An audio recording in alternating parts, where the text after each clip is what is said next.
Hello tout le monde, j'espère que vous allez bien. C'est Cyril et je vous souhaite déjà la bienvenue sur ma chaîne avec laquelle je partage des informations liées aux thématiques de l'entrepreneuriat et de l'investissement. Ça fait quelques années maintenant que je me forme, que je développe des compétences, des connaissances, des aptitudes dans ces thématiques-là et que je vous les partage. Donc aujourd'hui, on va aborder un thème sur la notion d'endettement. Pourquoi? Parce que on a été cruellement formaté dans le fait que la dette est une problématique, il ne fallait pas s'endetter, il ne fallait pas lever des fonds, il ne fallait pas faire de crédit ou de financement. Donc l'idée c'est de pouvoir vous partager justement un deuxième état d'esprit, une deuxième vision des choses dans le fait de pouvoir justement s'endetter.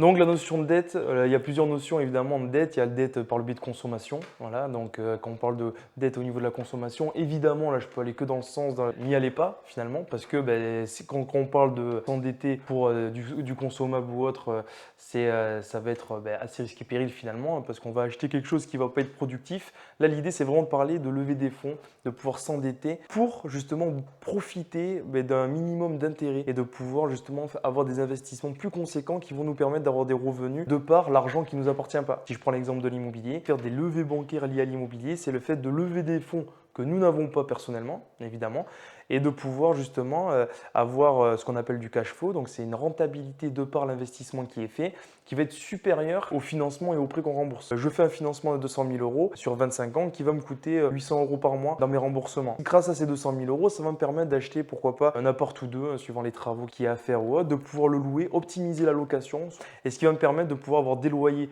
générés à hauteur de peut-être 1300 euros par mois. Donc je déduis mes 800 euros évidemment de crédit de financement. Derrière, il y a des charges de copropriété, il y aura l'imposition, etc. qu'il faut bien évidemment anticiper. Et je vais potentiellement avoir un cash flow de 2 à 300 euros. Aujourd'hui, comme ça, que les investisseurs, notamment immobiliers, il y a aussi des investisseurs en actions, ETF, etc., qui font des levées de fonds bancaires ou des levées de fonds aussi entre particuliers. On va en reparler, mais on a la possibilité de faire des levées de fonds avec des prêts entre particuliers. Donc, c'est des pourcentages qui sont plus élevés évidemment que les levées bancaires. Par contre, qui permettent de ne pas avoir forcément de garantie sur une demande de salaire ou sur une demande, on va dire, de garantie au niveau des impositions ou autre, qu'une banque va pouvoir demander pour autoriser la levée de fonds. Pour moi, aujourd'hui, il faut déculpabiliser le fait de faire des financements, de faire des crédits, de s'endetter. Quand on a la possibilité, moi j'aime bien dire, c'est le salariat à court terme, c'est quelque chose qui peut être vraiment optimisé. Hein. Donc, si on a envie de sortir du salariat et qu'on veut partir sur d'autres perspectives au niveau de rémunération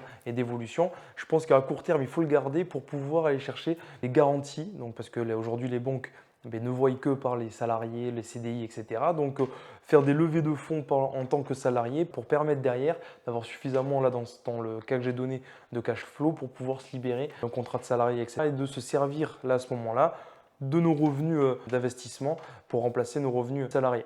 Pareil, j'ai rencontré il y a peu de temps une personne qui a eu un héritage, donc qui a eu pas mal un héritage, 80 000 euros, et qui voulait investir dans un bien. Le bien, il avait pour idée justement de pouvoir mettre les 80 000 euros pour diminuer au maximum le financement et le prêt bancaire et lui permettre de soit rembourser avec moins évidemment de mensualité, soit avec un temps plus court. Et ça, c'est une erreur. Alors pour moi, c'est une erreur aujourd'hui parce qu'avec 80 000 euros, donc là, notamment, il s'est acheté une maison à 300 000, déduire les 80 000 et donc faire un prêt de 220 000 euros. Sauf qu'avec 80 000 euros aujourd'hui, auprès d'une banque, on a la possibilité, la capacité de lever jusqu'à 800 000 euros. Et avec 800 000 euros, ce n'est pas la même capacité d'emprunt, ce n'est pas les mêmes ambitions au niveau d'investissement immobilier non plus. Au lieu d'acheter un bien, il peut en acheter trois.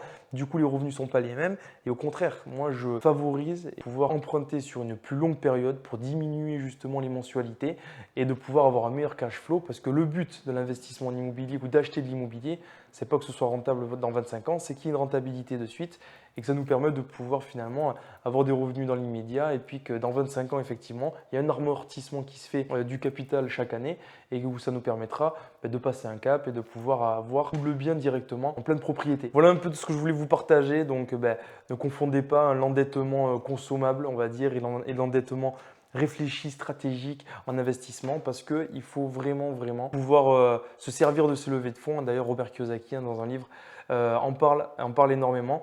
Donc n'hésitez pas à vous renseigner, vous former à ce sujet. Je vous souhaite de passer une excellente journée. N'hésitez pas à vous abonner à la chaîne pour avoir toutes les actualités, toutes les informations et tout ce que je vais pouvoir vous partager sur cette chaîne. À bientôt. Ciao.